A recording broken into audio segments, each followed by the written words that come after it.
नाज़रीन, कोई भी सियासतदान हो उसके फॉलोअर्स ज़ाहिर है उससे मोहब्बत भी करते हैं और ये चाहते भी हैं कि वो अगर हुकूमत में हो तो उनके लिए काम करे। और यहाँ पाकिस्तान में एक मखसूस सियासी जमात यानी पाकिस्तान तहरीक इंसाफ के जो लीडर हैं उनकी तो मकबूलियत इस कदर ज़्यादा है कि उनके फॉलोअर्स को कुछ और दिखाई नहीं देता। और ये सिर्फ़ और सिर्फ फॉलोअर्स की हद तक नहीं बल्कि उनकी जमात के जो अरकान हैं, अहम ओहदों पर फायज़ भी हैं और के पी में हुकूमत है पाकिस्तान तहरीक इंसाफ की, लेकिन वहाँ पर लगता ऐसे है जैसे कोई और मसला नहीं है।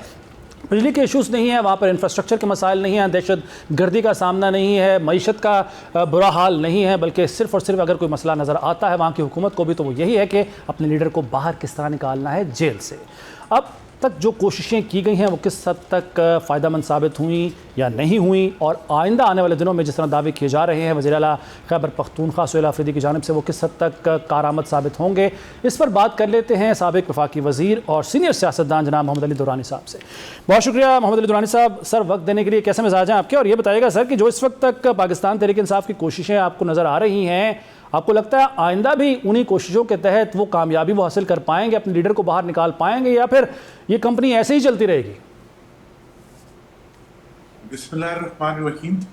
देखें, जहाँ तक पीटीआई की पार्टी का ताल्लुक है और उनकी क़यादत का ताल्लुक है, क़यादत इस वक्त जेल में है और पार्टी जो है वो पैरालिसिस में है।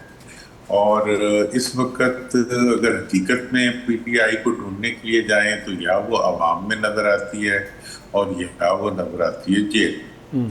लेकिन जो पार्लियामेंट में पीटीआई है वो किसी किस्म की कोई एक्टिविटी या पब्लिक के इश्यूज को एड्रेस करना उनके लिए तैयार है। पॉलिटिकल पार्टी जो होती है वो बुनियादी तौर पर एक एजेंडे पे काम करती है और उसके एजेंडे की टॉप प्रायोरिटी जो होती है वो हमेशा पब्लिक इशू हो। बिल्कुल।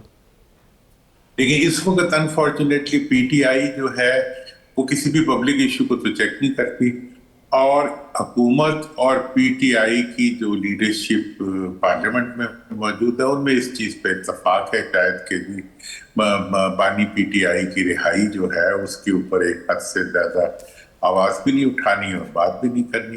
बाकी अवाम में ही चूंकि ये प्रेशर है इसलिए ज़बानी जमा खर्ची है, बार बार इस चीज की बात की जाती है जो कि पीटीआई की क़यादत करती है। फिर उसके मुकाबले में हुकूमत भी उन्हें दावत दे देती है कि जी आए जी हमारे से मुज़ाकरात करें। लेकिन हकीकत ये है कि हुकूमत जो है वो बैठी ही चूंकि मतलब एक फॉर्म 47 के ऊपर बैठी हुई हुकूमत है और उनको बारा ही नहीं खाता कि ऑपोजिशन या पीटीआई जो है उनके साथ कोई मफाहमत हो या कोई मफाहमत का रास्ता निकले। लिहाजा उनको वो जेल में रखने के लिए ही उनका अपनी जो बका है वो इसी में बिना है कि जी वो जेल में रहे उनकी लीडरशिप। अच्छा, कता कलामी के लिए माजरत, लेकिन सर दूसरा फरीक जो है क्या वो खुद भी चाहता है कि मुफाहमत हो, बातचीत हो? क्योंकि जब भी मुफाहमत की कोई कोशिश की गई हुकूमत की जानिब से तो दूसरी तरफ से इनकार ही हुआ है। अगर कोई लीडर्स मान भी जाएं तो जब आला क़यादत इनकार कर देती है तो वो मामला वहीं वो ढाक के तीन पात की तरह होता है। लेकिन जब आप मुफाहमत एक बड़ी मतलब एक ऐसी ऑब्जेक्टिव होता है जिसको किसी न किसी शक्ल में अचीव किया जाता है और किया जा सकता है, लेकिन उसके सर्टेन प्रोटोकॉल्स। आपने अगर किसी भी अपने ओपोनेंट के साथ आपने मुफाहमत पैदा करनी है तो आपको कुछ कॉमन ग्राउंड्स ढूंढने पड़ते हैं, उसके ऊपर बैठ के बातचीत करनी पड़ती है। लेकिन इस वक्त तो ये कैफियत है कि आपकी जो ऑपोजिशन है या लीडरशिप जो है ऑपोजिशन की वो जेल में है और अब आप जो उनके जो जेल से बाहर उनकी लीडरशिप है उसको उन तक एक्सेस नहीं है। कोई बात करने के लिए अगर इतनी भी मुतालबा हुकूमत से ऑपोजिशन करेंगे कि हमारी मुलाकात करा दें, वो भी कैसे हम पूछ पाएंगे। तो लिहाजा जब भी मुफाहमत करनी हो क्या वो अल्फाज से हो सकती है? मैं 100 दफा दिन में कहूँ कि जनाब मतलब मुफाहमत मुफाहमत मुफाहमत और मैं करूँ, वो कहते हैं 100 गज वारूं गज न फाड़ूं, तो उसके बगैर क्या होगा? मतलब कहने से तो मुफाहमत नहीं होती। भुट्टो साहब ने ये डायलॉग किया था 77 में, तो उन्होंने अपनी अपोजिशन की सारी लीडरशिप को बुला के अपने सामने बिठाया था, उनसे बातचीत की थी और उसके बाद एक रास्ता भी बन गया था। अनफॉर्चुनेटली वो तकमील तक ना पहुंच सका। लेकिन इस वक्त हुकूमत जो है, वैसे भी देखें हुकूमत अगर मुफाहमत कर लेती है अपोजिशन के साथ तो उसका वजह जवाब ही खत्म हो जाएगा, उसका रहना ही नहीं रहेगा, क्योंकि अवाम में तो वो है नहीं। वो सिर्फ मतलब अवाम के सरों से आई हुई हुकूमत है ना। तो इसलिए हुकूमत अपने खिलाफ किस तरीके से वो मफाहमत का वो दरवाजा है जिसको खुलते ही ये हुकूमत जो है ये गड़े में गिर जाएगी। मतलब मफाहमत का दरवाजा अगर ये हुकूमत खोलती है तो उसके आगे गड़ा है, उसमें जाके गिर पड़ेगी, नजर भी नहीं आएगी। दुरानी साहब, लेकिन सर मसला ये है कि मुफाहमत कह लीजिए या मुज़ाकरात कह लीजिए, उसके लिए ज़रूरी होता है कि जो फरीक अपने मुतालबात मनवाना चाह रहा है वो अपनी स्ट्रेंथ शो करता है। हमारे सामने अमेरिका ईरान की मिसाल मौजूद है। ईरान ने ये दिखाया कि वो बराबरी की सतह पर बातचीत करने के लिए पहले उसने अपनी ताकत शो की है।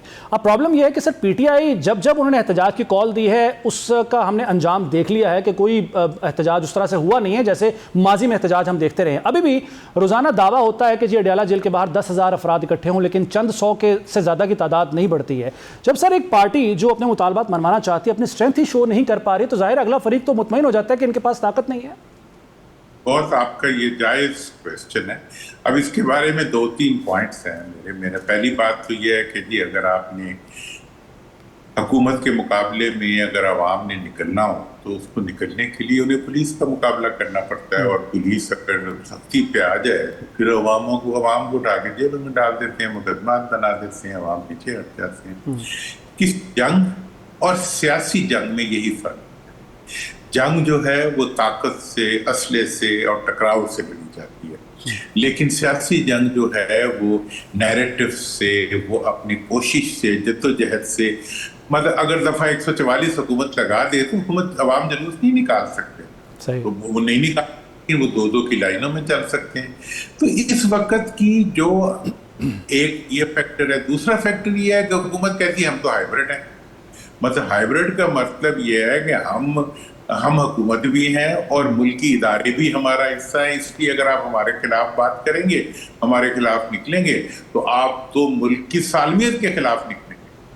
अब ऐसी मतलब हाइब्रिड कंबल में लिपटी हुई हुकूमत को अगर किसी अवाम ने उसके मुकाबले में निकलना है तो फिर या तो अपोजिशन भी हाइब्रिड बन जाए। मैंने तो कहा है कि हमारी अपोजिशन तो कुछ करती नहीं है, अपोजिशन तो इस वक्त सिर्फ अवाम है, और अवाम को इस वक्त इस चीज की जरूरत है कि उन्हें भी हाइब्रिड प्रोटेक्शन दी जाए, ताकि वो जो है वो अपने हकूक के लिए और अपने इशू, देखिए अभी सिर्फ रिहाई तो एक इशू है ना, लेकिन दूसरा इशू ये है कि इस हुकूमत ने अब तक 5 बजट पेश किए हैं, और हर बजट के बाद मुल्क की मईशत मजीद गिर गई है, महंगाई मजीद बढ़ गई है, अवाम की मुश्किलात में मजीद इजाफा हुआ है, और जो इनके अपने मफादात हैं उनमें मजीद इजाफा हुआ है। और अब आप ये बताएं कि ये जो इशू हुआ है मार्का हक के बाद और इसके बाद ये मार्का अमन के बाद जो पाकिस्तान को दुनिया में इज्जत मिली है और जो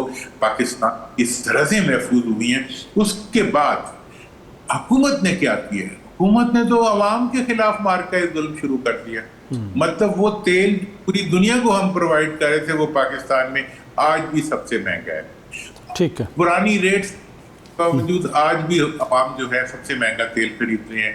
गैस सस्ती हो गई है, अभी भी उसी रेट पे बिक रही है। बिजली का, गैस सस्ती होने की वजह से बिजली सस्ती होनी चाहिए, बिजली की कीमतें बढ़ती जा रही। मतलब वो कौन, और मुल्क की मईशत को देख लें, ना एक्सपोर्ट्स हैं, ना मुल्क की किसी किस्म की कोई सोशल इंडिकेटर या इनकम इंडिकेटर आगे बढ़ा है। और हाल ये है कि FBR का सारा काम जो है वो 70 cc होंडे वाले से ले रहे हैं या मोटरसाइकिल वाले से ले रहे हैं, जिस पेट्रोल डालता है वो FBR के लिए टैक्स अदा करता है। तो ये तो हुकूमत की परफॉर्मेंस है।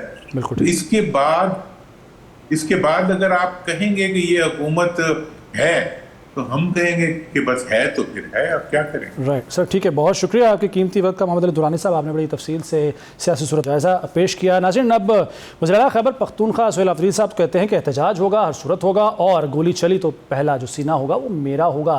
लिखना यह है कि आने वाले दिनों में जो एहतजाज का ऐलान किया जा रहा है, जो स्ट्रेटजी बनाई जा रही है PTI की गवर्नमेंट की जानिब से, उस पर किस हद तक अमल दरामद वो कर पाते हैं।